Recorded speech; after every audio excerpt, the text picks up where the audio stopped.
inscrever no nosso canal, ativar o sininho para sempre receber as nossas notificações. Vamos para mais um devocional? Jesus é a esperança quando não há esperança. Vamos lá. E passando Jesus outra vez num barco para o outro lado, ajuntou-se a ele uma grande multidão, e ele estava junto do mar. E eis que chegou um dos principais da sinagoga, por nome Jairo, e vendo-o, prostou-se aos pés, e rogaram-lhe muito, dizendo: minha filha está morta, rogo-te que venhas e lhe impõe as mãos, para que saia e viva. E foi com ele, e seguia uma grande multidão que o apertava. Esta passagem está baseada no livro de Marcos, capítulo 5, 21, 24. E estando ele ainda falando, chegaram alguns dos principais da sinagoga, a quem disseram: a tua filha está morta, para que enfadais mais os mestres? E Jesus, tendo ouvido essas palavras, disse ao príncipe da sinagoga: não temas, crê somente. E não permitiu que alguém o seguisse, a não ser Pedro, Tiago e João, irmão de Tiago. E tendo chegado à casa do principal da sinagoga, viu o alvoroço e os que choravam muito e pranteavam, e entrando disse-lhe: por que vos alvoroçais e chorais? A menina não está morta, mas dorme. E riram-se dele, porém ele, tendo-os feito sair, tomou consigo o pai e a mãe da menina, e os que com ele estavam, e entrou onde a menina estava deitada. E tomando a mão da menina, disse-lhe: Talita, cumi, traduzido é: menina, te digo, levanta-te. E logo a menina se levantou e andava, pois já tinha 12 anos. E assombraram-se com grande espanto, e mandou-lhes expressamente que ninguém o soubesse, disse que lhe dissessem de comer. Marcos 5, 35, 43. Que a paz de Deus, amigos, esteja com todos vocês nesta hora maravilhosa, em que Deus nos permitiu trazer a você esta palavra, não de exortação como na semana, mas para dessa vez encorajarmos acerca da esperança da fé em Jesus. A esperança quando não é esperança é o tema de meditarmos neste momento. Amigo, contexto histórico retrata Jesus ajudando muitas pessoas. A Bíblia relata Jesus socorrendo seus discípulos numa tempestade. Em seguida, Jesus liberta o endemoniado. Depois, Jesus cura uma mulher que sofria 12 anos do fluxo de sangue. E durante esse período, entre Jairo, um dos principais da sinagoga, bastante conhecido e respeitado, que estava com sua filhinha muito doente. Certamente, amigo, Jairo já deveria ter recursos suficientes para ter buscado ajuda nos melhores especialistas da época. E mesmo tendo procurado os melhores, de nada adiantou, pois sua filhinha estava sempre piorando. Então chega um momento em que Jairo decide: eu vou até Jesus. Irmãos, por mais grave que seja a minha e a sua enfermidade, Jesus é a nossa esperança. Irmãos, meditei neste texto não somente para mostrar que Jesus fez milagre de ressuscitar a filhinha de Jairo, mas para provar que Jesus é o mesmo ontem, hoje e sempre. O mesmo Jesus que ressuscita pessoas é o mesmo Jesus que está aqui hoje comigo e com você aí, e que ele entende o clamor do aflito. Não importa a gravidade da nossa situação, pois Jesus pode mudar a nossa situação. Amigo, o texto traz alguns pontos centrais que chamam a atenção. O primeiro deles é que Jairo vai até Jesus apresentando sua causa. Irmãos, eu quero encorajá-los a levar também as suas causas aos pés de Jesus. Independente de sua luta, necessidade, problema, coloque aos pés de Jesus. Irmãos, aos nossos problemas pode nos levar rapidamente aos pés de Jesus. Quando você notar que todos os seus recursos não estão ajudando, você vai se humilhar aos pés de Jesus e romper algumas barreiras, assim como fez Jairo, que era bastante conhecido, mas deixou seu orgulho de lado para suplicar.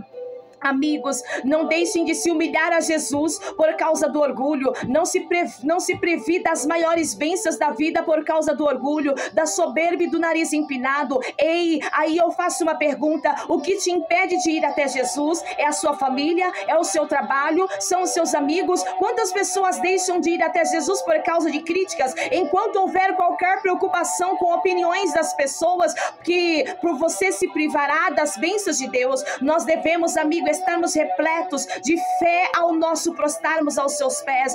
Jairo se humilhou ao Jesus. Ele não falou de igual para igual, por ser chefe da sinagoga. E muito importante, não ele se humilhou, se reduziu a nada. Ele abriu mão de tudo que era. Ele não exigiu nada, mas pediu com humildade. Irmãos, abra mão de tudo, do status, da fama, das posses, para se humilhar na presença de Cristo. E saiba que o lugar mais alto em que podemos chegar na vida é aos pés de Jesus. Quando nós estamos aos seus pés, estamos no cume, chegamos no ponto máximo onde podemos chegar. Vejam que a Bíblia também diz que Jairo insistiu, insistentemente suplicou. Notem que não foi um simples pedido, foi uma insistência, perseverança, determinação, amigos, porque Deus às vezes não atende na hora, mas sim espera que você insista. Já pensaram sobre isso? Amigo, Deus poderia muito bem resolver tudo na hora, em questão de segundo, mas por que o Senhor nos deixa esperando às vezes tanto tempo? Porque Ele quer tratar a sua causa diretamente com você. Ele quer saber o quão consciente você está da sua necessidade,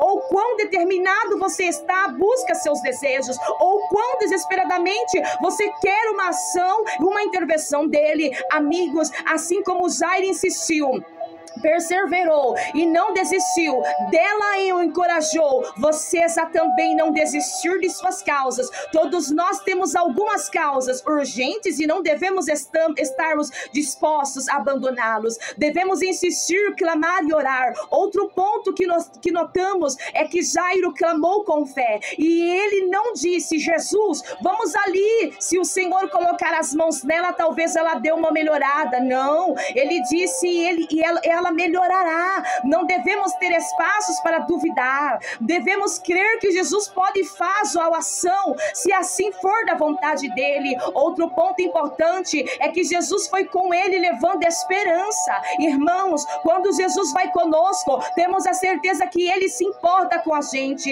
Ele conhece a sua vida, ele conhece seu passado, ele conhece o seu lado que ninguém conhece. Ele sabe o quão grave é seu problema. Irmãos, acredite, se formos atrás de Jesus e nosso coração estiver quebrantado, de forma alguma ele nos apartará, ele nos acolherá. Amigo, nesse ponto, Jesus dá 3 palavras para Jairo. A primeira palavra é a fé. Verso 3, quando Jesus está indo em direção, a filha de Jairo chega, uma mulher chamada por ele que o toca e o faz parar para atendê-la. Acredito que Jairo deve ter ficado bastante agoniado, pois sua filhinha estava muito doente e cada minuto parado é praticamente uma eternidade. Até que também nesse período chega uma pessoa e diz: Jairo, não precisa mais incomodar o mestre, sua filhinha morreu. Irmãos, imaginem como deve ter sido a reação de Jairo ao ouvir isso. E nesse momento que entra a fé, amigo, não temos crer somente. Qual a nossa esperança? Enquanto a vida é esperança. Não é assim que diz o ditado? Irmãos, o glorioso nesse texto é que nem a morte pode dar um fim à nossa esperança. Eu não sei qual é o tamanho do seu problema, não sei qual é a gravidade da sua situação. Talvez alguém já tenha dito para você que não dá mais, que acabou, que não tem mais saída, que não tem mais jeito. Mas a solução, os homens já deram o diagnóstico. Crer somente, os homens já deram a sentença. Crer somente, os homens já assinaram aqueles papéis. Crer somente, essa é a palavra de fé para o nosso coração. Amiga, a segunda palavra de esperança no versículo 39, notem que Jesus não dá um diagnóstico físico acerca da menininha. Nós que somos crentes entendemos que aquele que morre no Senhor está na verdade com o corpo adormecido. A Bíblia costuma usar essa metáfora para ilustrar que quem dorme não dorme para sempre. Uma hora vai acordar e o corpo que dorme um dia ouvirá a voz do Senhor. O crente, ainda que morra, viverá, pois a morte não tem a última palavra. A terceira palavra é a palavra do poder. Versículo 41, Jesus ordena e a menina levanta. Irmãos, Jairo está diante daquele que tem poder sobre a morte. Ele é o rei dos reis. A morte não tem o poder para desafiá-lo. Irmãos, quando Jesus vai conosco, o imprevisto da vida não frustram os planos do Senhor. Jesus não chega atrasado em sua vida, ele chega na hora certa. Mesmo que você chegue a um ponto que diz agora é impossível, esse impossível dos homens é possível para Jesus. O último ponto que chama a atenção é quando estamos com Jesus, as nossas tragédias ainda têm solução. solução. Não precisamos temer as má notícias. A crise insolúvel para os homens ainda tem solução. Aquele beco sem saída ainda tem saída. O Jairo descobriu que sua filha tinha morrido. Para ele ali o mundo desaba. A informação parece ter arrancado o último rastro de esperança do coração de Jairo. Mas saibam, amados irmãos, que na Bíblia a fé não procede do milagre, e sim o milagre procede da fé. Em outras palavras, é a fé que dá origem ao milagre. Amigo, não temas, crer somente. Quando os nossos recursos chegam ao fim, os recursos de Jesus estão sempre disponíveis. Quando o nosso poder acaba, os poderes de Jesus estão plenos para nos atender completamente. Não precisamos temer as má notícias quando estamos andando com aquele que venceu até a morte. Por fim, irmãos, lembre-se, a morte não tem a última palavra. Quando a menina se levantou, todos ficaram admirados, inclusive aqueles que estavam rindo. A morte é o último inimigo a ser vencido, mas Jesus já venceu. Jesus matou a morte com a sua morte, e agora ele é a ressurreição e a vida, e todo aquele que nele crê tem vida eterna. Irmãos, para ele não há causa perdida, não há crise insolúvel, não há problemas que não possa ser resolvido, e finalmente o choro da morte é transformado na alegria da vida quando ele está conosco. Louvado seja o nome do Senhor. Que Jesus abençoe a cada um de vocês. Aleluia.